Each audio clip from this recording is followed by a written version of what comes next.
भक्तजनों, माताओं, बहनों, सादर जय श्री कृष्ण। हमारे YouTube चैनल में आप सभी का बहुत बहुत स्वागत है। मैं हूं आपके साथ आचार्य धर्मेंद्र शास्त्री।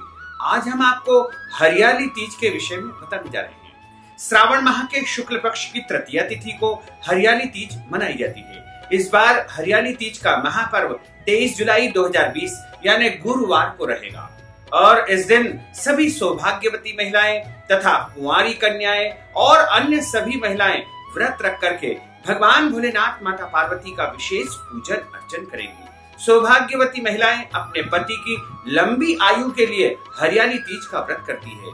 वहीं कुंवारी कन्याएं जो कि उत्तम पति की प्राप्ति के लिए इस व्रत को करती है तथा विधवा महिलाएं अगले जन्म में अच्छे पति की प्राप्ति के लिए इस व्रत का पालन करती है तथा इस व्रत में विशेष रूप से ध्यान रखने की यह बात होती है कि इस दिन आपको किसी भी तरह से व्रत के नियम का खंडन नहीं करना चाहिए तथा पूरी श्रद्धा और निष्ठा के साथ में इस व्रत को किया जाता है। इस दिन सभी महिलाएं व्रत रखती है और सावन के झूले झूलती है। हरियाली तीज का व्रत सौभाग्यवती महिलाओं के लिए विशेष माना जाता है और सभी महिलाएं एक साथ मिल करके इस दिन भजन कीर्तन करती है तथा लोकगीत गाती है और विवाह के पश्चात आने वाला पहला सावन का महीना नव विवाहिता के लिए विशेष माना जाता है और नव विवाहिता जो वधू होती है वह ससुराल से मायके आती है, उसे ससुराल से मायके बुला लिया जाता है। नव विवाहिता स्त्रियों को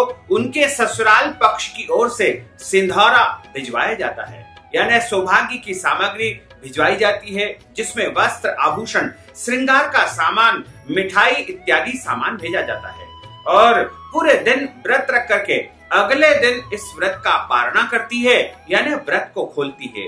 इस व्रत का शुभारंभ सूर्योदय से प्रारंभ होता है जो कि अगले दिन सूर्योदय के पहले पहले समाप्त हो जाएगा।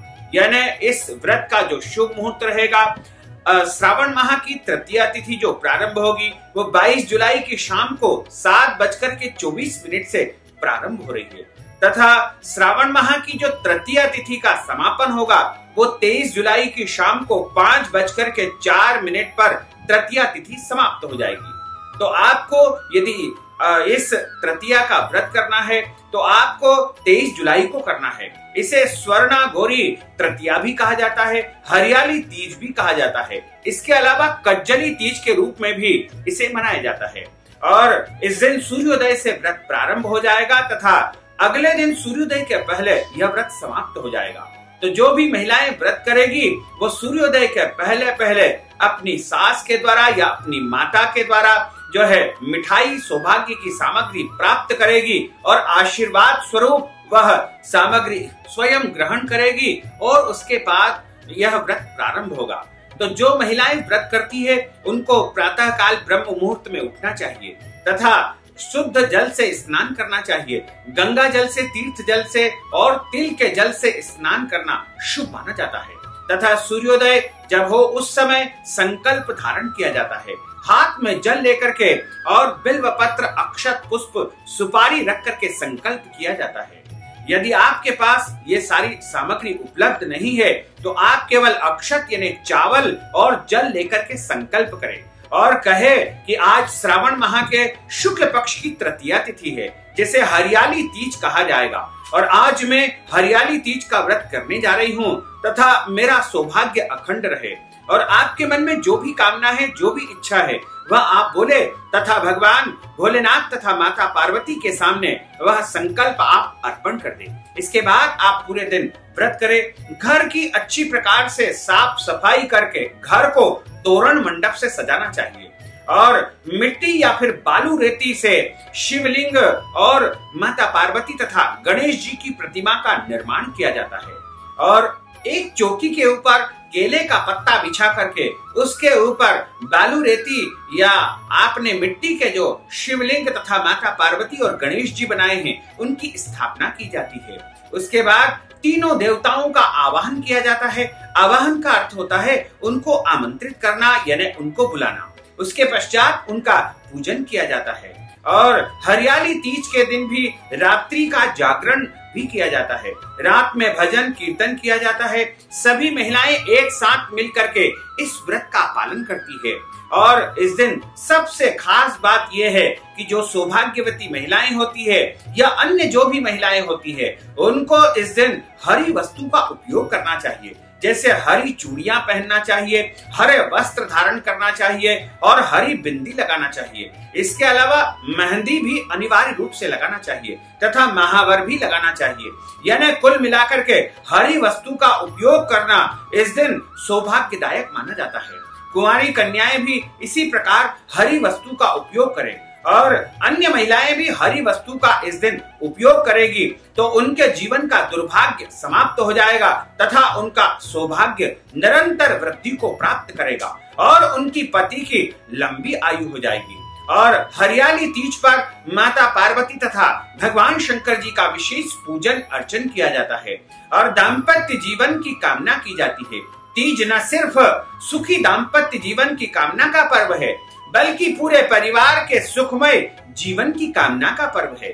और दाम्पत्य जीवन अगर खुशहाल है तो पूरा परिवार खुशहाल रहेगा और पति पत्नी के बीच में सामंजस्य रहेगा, प्रेम रहेगा तो परिवार में शांति और सौहार्द बना रहेगा। इसलिए इस व्रत का मुख्य उद्देश्य है पति पत्नी के बीच में प्रेम बढ़ाना तथा पति की लंबी आयु के लिए इस व्रत को करना। इस दिन अखंड सौभाग्य की कामना से इस व्रत को किया जाता है और सभी महिलाएं बड़े धूमधाम के साथ में इस व्रत को करती है। जो भी महिलाएं इस व्रत को करे उनको सबसे पहला ध्यान ये रखना चाहिए कि इस व्रत में काले वस्त्र नहीं पहनना चाहिए और हरे वस्त्र ही इसमें धारण किए जाते हैं। इसके अलावा जो महिलाएं व्रत करती है उनको गुस्सा नहीं करना चाहिए।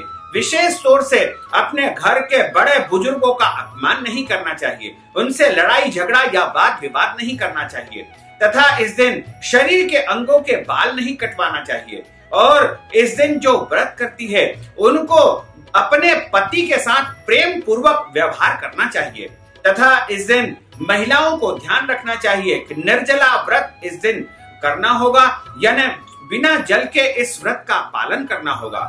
सूर्योदय से लेकर के अगले दिन सूर्योदय तक निर्जला व्रत का पालन किया जाता है। लेकिन कुछ महिलाएं यदि बीमार अवस्था में है, रोगी है या गर्भवती महिलाएं हैं या बुजुर्ग है बहुत ज्यादा या फिर किसी कारण से उनका शरीर साथ नहीं देता है निर्जला का, तो वो फलाहार करके भी इस व्रत को करती है। लेकिन यदि संभव हो तो निर्जला व्रत करना चाहिए। और जो महिलाएं इस व्रत को करती है उनके जन्म जन्मांतर के पाप दोष नष्ट हो जाते हैं तथा इस व्रत में झूला झूलने का बहुत महत्व माना जाता है। जो महिलाएं इस दिन झूला झूलती है और पूरे दिन प्रसन्नता के साथ में सभी से व्यवहार करती है, उनका व्रत सफल माना जाता है। इस व्रत में हरी हरी चूड़ियां, हरे कपड़े और मेहंदी का विशेष महत्व है। मेहंदी सौभाग्य का प्रतीक है। इसकी शीतलता की तासीर जो है शरीर में प्रेम की वृद्धि करवाती है, इसलिए मेहंदी लगाना इस दिन बड़ा ही शुभ माना जाता है। तथा जो महिलाएं व्रत करती है उनको स्नान के समय बाल भी धोना चाहिए। यदि बाल नहीं धोएंगी तो यह व्रत अधूरा माना जाएगा, इसलिए बाल धोकर के शुद्ध और पवित्र हो जाए और उसके पश्चात ही व्रत का पालन करें। सुहागिन महिलाएं प्रकृति की हरियाली को अपने ऊपर ओढ़ लेती है और नई दुल्हनों को उनकी सास उपहार भेज करके आशीर्वाद प्रदान करती है। कुल मिलाकर के इस व्रत का यह महत्व है कि सावन की फुहारों की तरह सुहागन महिलाएं प्रेम की फुहारों से अपने परिवार को खुशहाली प्रदान करती है तथा अपने वंश की वृद्धि करती है। इस दिन जो व्रत करती है उनको शिवलिंग के ऊपर चढ़ा हुआ प्रसाद ग्रहण नहीं करना चाहिए और नीचे रखा हुआ प्रसाद वो ग्रहण कर सकती है।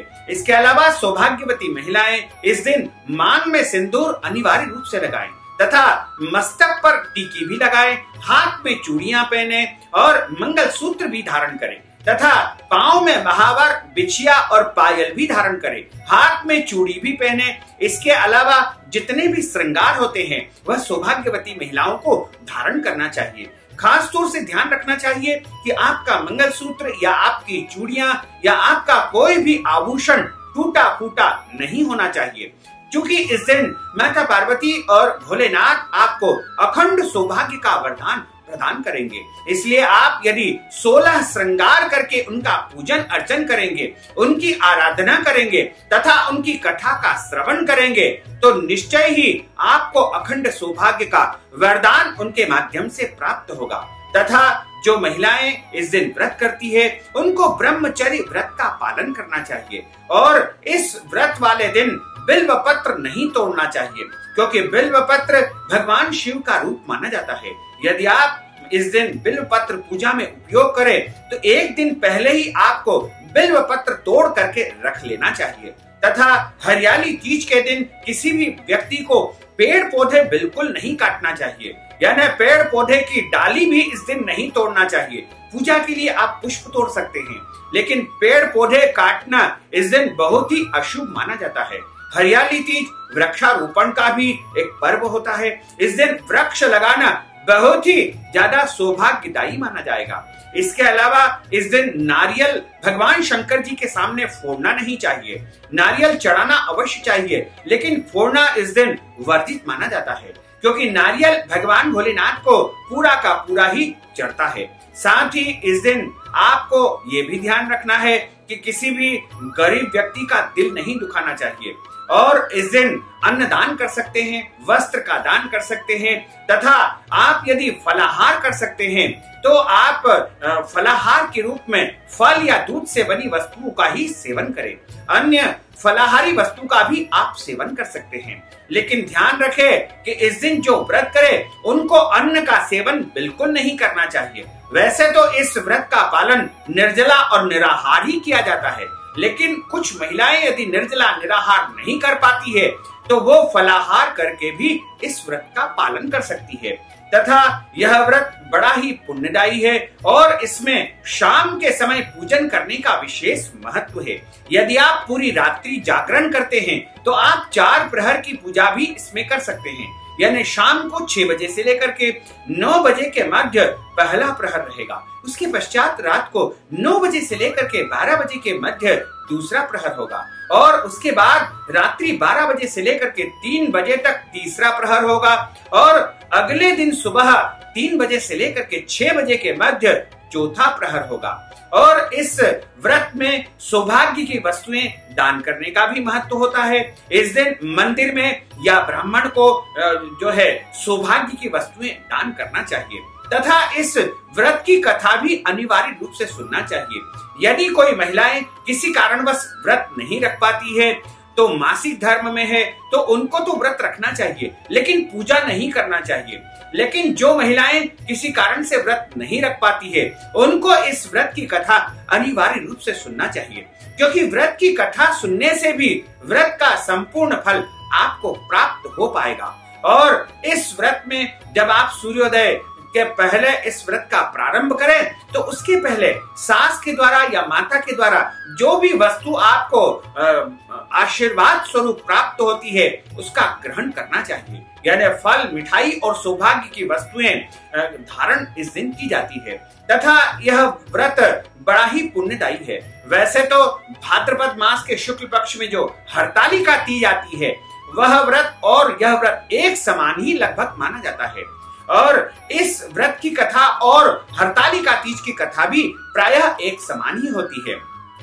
इस व्रत की कथा जो धर्म ग्रंथों और पुराणों में बताई गई है वह इस प्रकार रहेगी। तो अब हम आपको इस व्रत की कथा सुनाने जा रहे हैं।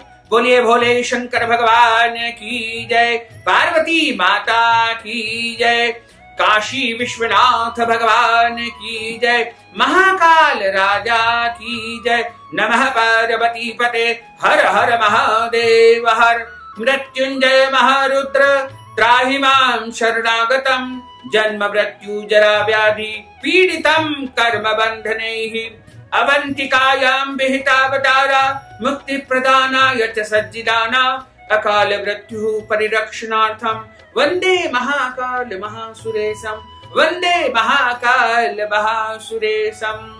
हरियाली तीज की कथा धर्म ग्रंथों में इस प्रकार बताई है। इस तीज की कथा भगवान शंकर जी ने पार्वती जी को उनके पूर्व जन्म का स्मरण कराने के लिए हरियाली तीज की कथा सुनाई। भगवान शंकर जी कहते हैं कि हे पार्वती, तुमने हिमालय पर मुझे वर के रूप में प्राप्त करने के लिए घोर तपस्या की थी।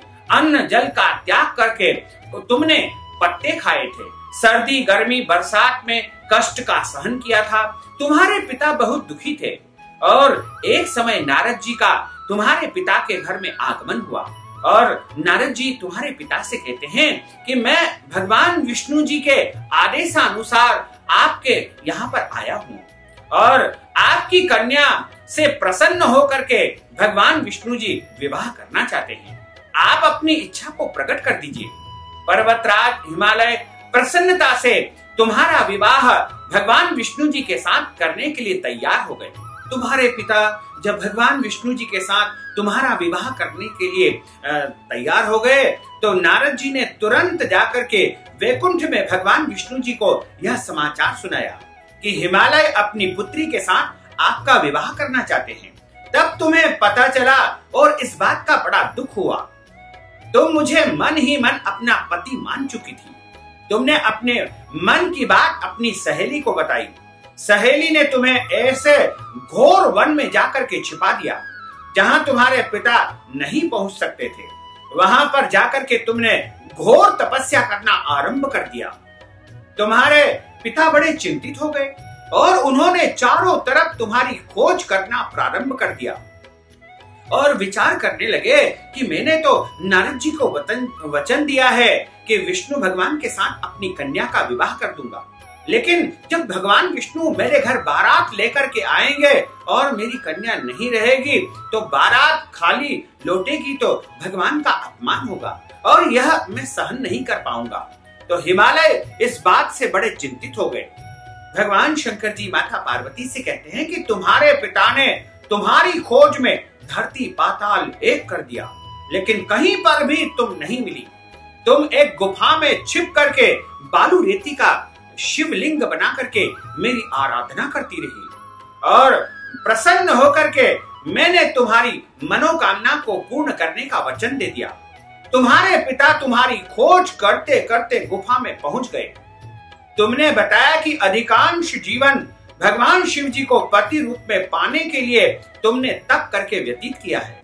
आज तक तुम्हारी तपस्या का जो फल तुम्हें प्राप्त होगा वह भगवान शंकर जी को पति रूप में प्राप्त करने की ही इच्छा है। अन्य किसी को मैं वरण नहीं कर सकती हूँ, केवल और केवल शिव जी को ही अपना पति बनाना चाहती हूँ और भगवान शंकर जी ही मेरे स्वामी है। इसके अलावा किसी और से मैं विवाह नहीं कर सकती हूँ। पिताजी, मैं आपके साथ एक ही शर्त पर घर चलूंगी कि यदि आप मेरा विवाह शिव जी के साथ करवाने के लिए यदि तैयार हो तो ही मैं आपके घर आपके साथ चल सकती हूँ। पर्वतराज हिमालय अपनी पुत्री की बात को मान गए। बाद में विधि विधान के साथ में मेरे साथ यानी भगवान शंकर जी कहते हैं कि तुम्हारा विवाह मेरे साथ संपन्न आपके पिता ने किया। हे पार्वती, तुमने जो कठोर व्रत किया था उसी के फल स्वरूप हमारा विवाह हो सका। इस व्रत को निष्ठा से करने वाली स्त्री को मैं मनवांछित वरदान प्रदान करता हूँ। उसे तुम जैसा अचल सुहाग का वरदान मैं प्रदान करता हूँ। श्रावण महीने के शुक्ल पक्ष की तृतीया तिथि को कज्जली तीज कहते हैं। इसे स्वर्ण गौरी तीज भी कहा जाता है तथा हरियाली तीज के नाम से भी जाना जाता है। भविष्य पुराण में देवी पार्वती बताती है कि इस हरियाली तीज का व्रत उन्होंने अखंड सौभाग्य की प्राप्ति के लिए तथा भगवान भोलेनाथ को पति की प्राप्ति के लिए किया था और सावन के महीने में तृतीया तिथि को 100 वर्ष की तपस्या के बाद देवी पार्वती ने भगवान शिव को अपने पति के रूप में प्राप्त करने का वरदान प्राप्त किया था। इसलिए इस हरियाली तीज के दिन कोई भी महिला यानी यदि सौभाग्यवती महिलाएं यदि इस व्रत को करती है तो उनको अखंड सौभाग्य की प्राप्ति होगी, यानी उनकी पति की उन्नति होगी, प्रगति होगी तथा लंबी आयु उनके पति को प्राप्त हो जाएगी। यदि कुंवारी कन्याएं इस हरियाली तीज का व्रत करेगी तो उनको मनवांछित पति की प्राप्ति हो जाएगी और यदि विधवा महिलाएं भी इस व्रत को करती है तो उनको अगले जन्म में अखंड सौभाग्य की या मनवांछित फल की प्राप्ति हो सकेगी। तो इस प्रकार सभी महिलाओं को इस व्रत को करना चाहिए और पूरी निष्ठा तथा श्रद्धा के साथ में इस व्रत का पालन करना चाहिए। तो भक्तजनों, माताओं बहनों, हमने जो ज्ञानवर्धक जानकारी आपको दी है उसको आप अधिक से अधिक लोगों को शेयर करिएगा, लाइक करिएगा, कमेंट करिएगा, और यदि अभी तक आपने सब्सक्राइब नहीं किया तो अभी और इसी समय सब्सक्राइब अवश्य कर लीजिए। आपको और आपके परिवार को सादर जय श्री कृष्ण, सादर धन्यवाद।